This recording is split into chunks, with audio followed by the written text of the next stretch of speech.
আসন বিএনপি যথেষ্ট কারচুপির চেষ্টা করেছে। বিএনপির লোকাল লিডাররা মানুষকে ঘরে ঘরে গিয়ে ভয় দেখিয়েছে। বিএনপির লোকাল লিডাররা রাতে গিয়ে টাকা বিলি করেছে। বিএনপির লোকাল লিডাররা ভোট রিমোট সেন্টারগুলো ধামাউড়া, ওরাইলের ধামাউড়া, ধোবাজাই ওগুলোতে গিয়ে ভোট ছাপিয়েছে, রিড করেছে এবং তারা ফলাফল বিভিন্ন কেন্দ্রে আটকে রেখেছে।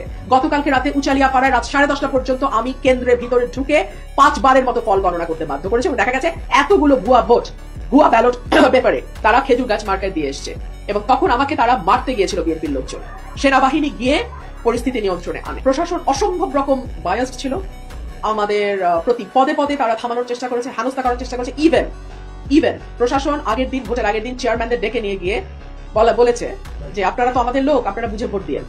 সো এরকম দুষ্টামি প্রশাসন করেছে এবং আমি বলবো যে এই যে পলিটিশিয়ানদের তাচ্ছিল্য করা, এটা হচ্ছে গত 15 বছরের সংস্কৃতি। কারণ প্রশাসনের উপর নির্ভর করে গত 15 বছর সরকার চলেছে।